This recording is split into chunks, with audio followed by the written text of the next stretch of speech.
नमस्कार मित्रांनो, आपल्या आयुष्यात जेव्हा अंधार येतो तेव्हा प्रकाश दाखवणारा एकच दिवा असतो आणि तो म्हणजे आपले गुरु. पण तुम्हाला माहीत आहे का, यंदाची 29 जुलैची गुरुपौर्णिमा ही साधीसुधी पौर्णिमा नाही. या दिवशी तब्बल 100 वर्षांनंतर असे काही दुर्मिळ योग जुळून आलेले आहेत जे तुमच्या आयुष्यात सोनं करू शकतात. आजच्या या व्हिडिओमध्ये आपण पाहणार आहोत की 28 जुलै की 29 जुलै नक्की गुरुपौर्णिमा कधी साजरी करायची, तिचा नेमका घोळ काय आहे आणि सगळ्यात महत्त्वाचं म्हणजे या दिवशी केलेला फक्त एका छोट्या उपायाने तुमच्या घरात सुख समृद्धी कशी येऊ शकते. या व्हिडिओच्या शेवटपर्यंत नक्की पहा, कारण अर्धवट ज्ञान नेहमी घातक असते. चला तर मग व्हिडिओला सुरुवात करूया. नमस्कार सर्वांचं, खूप खूप स्वागत आहे माझ्या आजच्या व्हिडिओवरती. सगळ्यात पहिला आणि मोठा प्रश्न, गुरुपौर्णिमा नक्की कधी आहे? पंचांगानुसार यावेळी पौर्णिमा तिथी 2 दिवसात विभागली गेलेली आहे. पौर्णिमा सुरू कधी होते तर 28 जुलै रोजी सायंकाळी 6:21 ही पौर्णिमा सुरू झालेली आहे आणि पौर्णिमेची समाप्ती कधी आहे तर 29 जुलै रोजी रात्री 8:07 ही पौर्णिमा आपली संपलेली आहे. आता तुम्ही म्हणाल, मग पूजा कधी करायची? तर आपल्या हिंदू शास्त्रामध्ये उदय तिथी म्हणजे सूर्योदयाच्या वेळी जी तिथी असते त्याला सर्वोच्च प्राधान्य दिले जाते. 29 जुलैच्या सकाळी सूर्योदयाच्या वेळी पौर्णिमा तिथी चालू असणार आहे. त्यामुळे संपूर्ण भारतात 29 जुलै रोजीच मुख्य गुरुपौर्णिमा साजरी केली जाईल. आता वळूयात या वर्षाच्या सर्वात मोठ्या रहस्याकडे.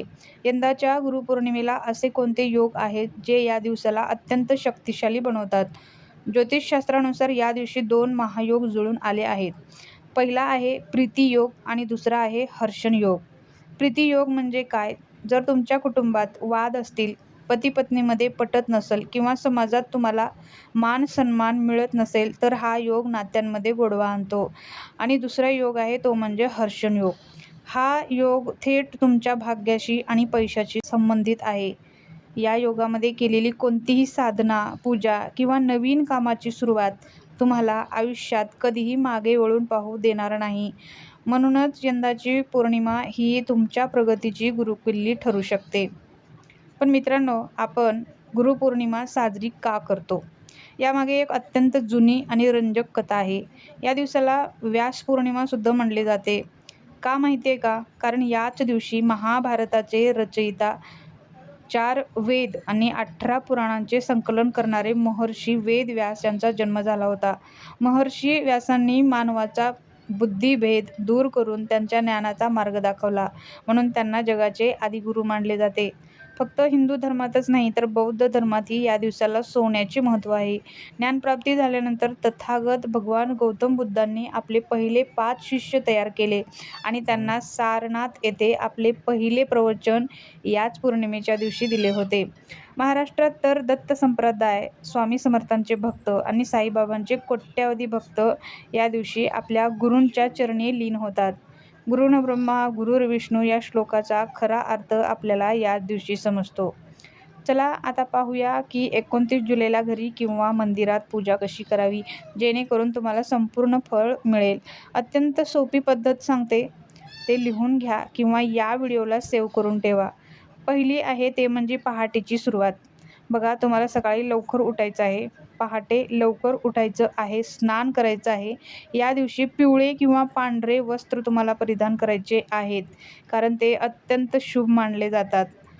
त्यानंतर बघा, दुसरं जे आहे ते आहे गुरूंचे स्मरण. आपल्या गुरूंचे स्मरण करणे. तुमच्या आयुष्यात जे कोणी गुरु आहेत, मग ते तुमचे आई-वडील असोत किंवा शिक्षक असोत किंवा आध्यात्मिक गुरु असो, त्यांच्या चरणांचा स्पर्श करून तुम्हाला आशीर्वाद घ्यायचा आहे. जर गुरु दूर असतील किंवा या जगात ते नसतील तर त्यांच्या प्रतिमेसमोर दिवा तुम्हाला लावून त्यांचे शुभ आशीर्वाद तुम्हाला या दिवशी घ्यायचे आहेत. त्यानंतर तिसरा आणि चांगला उपाय बघा, शेवटचा आहे तो म्हणजे मंत्रांची शक्ती. जर तुम्ही स्वामी भक्त असाल तर श्री स्वामी समर्थ मंत्रांचा जप या दिवशी नक्की करा. दत्तभक्त असाल तर ओम द्राम दत्तात्रेय नमा या मंत्राचा तुम्ही कमीत कमी 3 माळी जप तुम्हाला करायचा आहे. तर या दिवसाची तुम्हाला शुभफल फळ नक्की मिळतील. या दिवशी मंत्रामधून निघणारी जी ऊर्जा आहे तुमच्या घरात सकारात्मकता आणते. त्यानंतर आपल्याला सर्वात मोठं आजच्या दिवशी करायचं आहे ते म्हणजे दान. दान म्हणा किंवा महादान आजच्या दिवसाचं हे ठरणार आहे. पूजेनंतर यथाशक्ती अन्नदान किंवा गरीब विद्यार्थ्यांना पुस्तकांचे दान आज तुम्हाला करायचेच आहे. ज्ञानाचे दान हे जगातले सगळ्यात मोठे दान मानले जाते. तर मित्रांनो, अशी आहे या वर्षभरातील सर्वात मोठ्या आणि पवित्र गुरुपौर्णिमेची संपूर्ण माहिती. छोटी आणि खूप महत्त्वपूर्ण. गुरूंचा आशीर्वाद असल्याशिवाय आयुष्याची नौका पार होऊ शकत नाही. मला कमेंट करून नक्की सांगा, तुमच्या आयुष्यातील पहिले गुरु कोण आहेत? आई वडील की तुमचे शिक्षक? कमेंटमध्ये जय गुरुदेव किंवा श्री स्वामी समर्थ लिहायला विसरू नका. जर तुम्हाला ही माहिती मोलाची वाटली असेल तर व्हिडिओला आत्ताच एक लाईक करा, चॅनलला सबस्क्राईब करा आणि शेजारील घंटीचे बटन दाबून, जेणेकरून अशीच माहिती तुम्हाला रोज मिळत राहील. भेटूया पुढच्या एका अशाच माहितीपूर्ण व्हिडिओमध्ये. तोपर्यंत धन्यवाद आणि गुरुपौर्णिमेच्या सर्वांना हार्दिक हार्दिक शुभेच्छा.